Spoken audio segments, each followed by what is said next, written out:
Assalamualaikum warahmatullahi wabarakatuh. Perkenalkan, nama saya Agustiawan, NIM 15421100718. Di sini saya akan menjelaskan penyakit kompetensi 3B, yaitu peritonitis akut.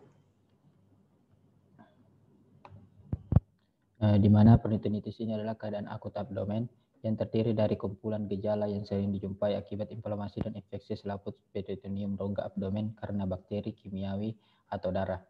Klasifikasinya ada peritonitis primer atau spontan, di mana terjadi akibat adanya penyakit primer yang menyebabkan infeksi menyebar sampai ke saluran cerna. Peritonitis sekunder ini terjadi akibat invasi isi saluran cerna atau akibat trauma tajam sehingga rongga peritoneum terkontaminasi oleh material kimiawi, darah, atau benda asing. Untuk anatominya, rongga peritoneum ini adalah rongga pada abdomen.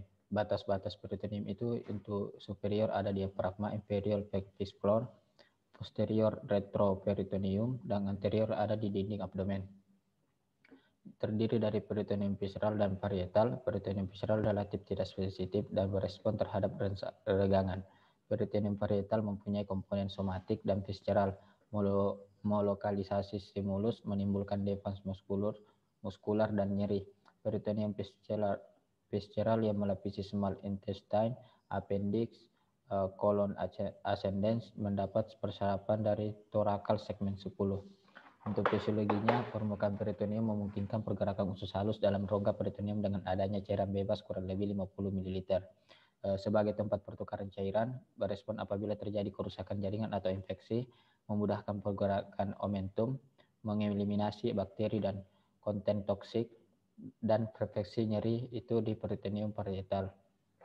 Untuk patogenesisnya, dia ada infeksi atau trauma abdomen sehingga isi saluran cerna, cairan empedu, cairan pankreas, urin, atau darah mengisi rongga peritoneum yang menyebabkan permeabilitas vaskuler dan eksudasi cairan merangsang respon neutrofil dan sitokin sehingga mengaktifkan serabut nyeri pada peritoneum parietal dan visceral sehingga menyebabkan kontraksi otot dinding perut untuk membatasi pergerakan dinding perut. Gerakan peristaltik usus tertahan atau melemah dan hilang.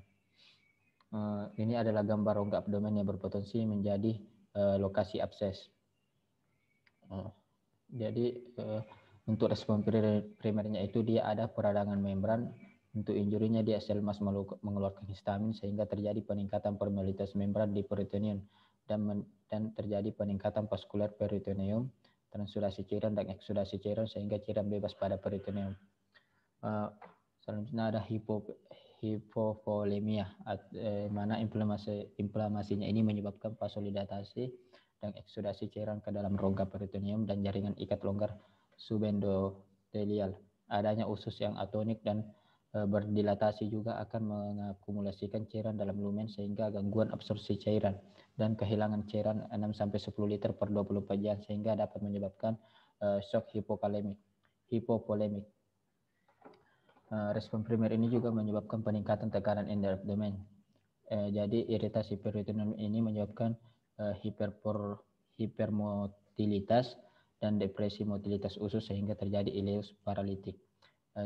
Dan cairan dalam peritoneum ini juga menyebabkan rongga peritoneum distensi dan akumulasi cairan lumen usus sehingga meningkatkan tekanan intraabdominal.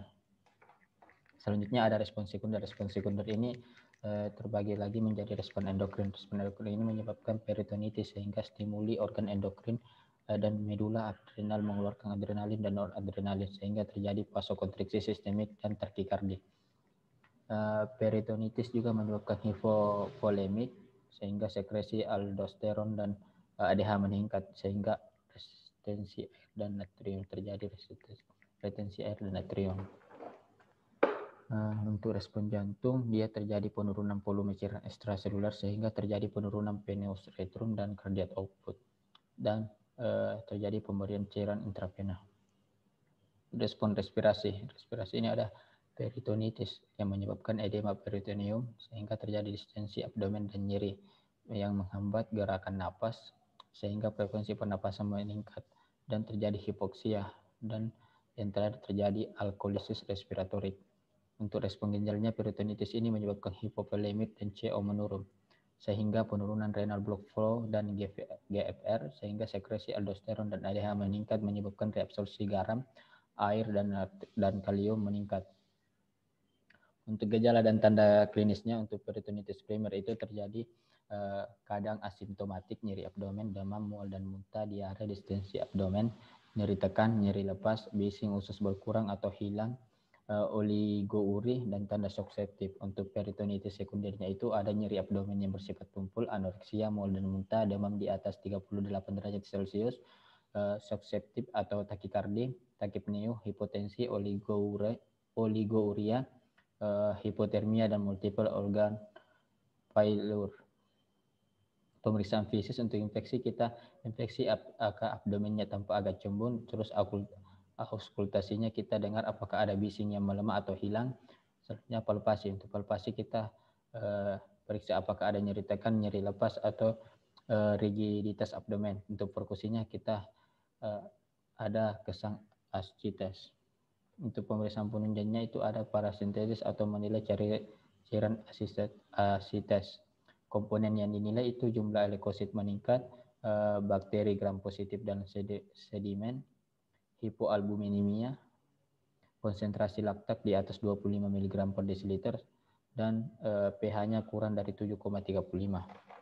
Untuk pemeriksaan laboratorium kita ada darah rutin, fungsi hati dan ginjal, urinalisis. Untuk pemeriksaan radiologinya ada fotopolos abdomen, USG abdomen atau PAS, dan CT scan abdomen.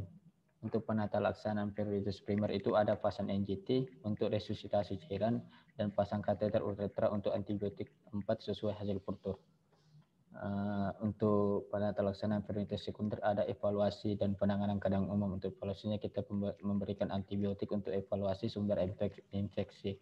Lalu untuk penanganan keadaan umumnya ada pasang NGT, pasang kateter, dan resusitasi cairan. Sekian presentasi dari saya. Wassalamualaikum warahmatullahi wabarakatuh.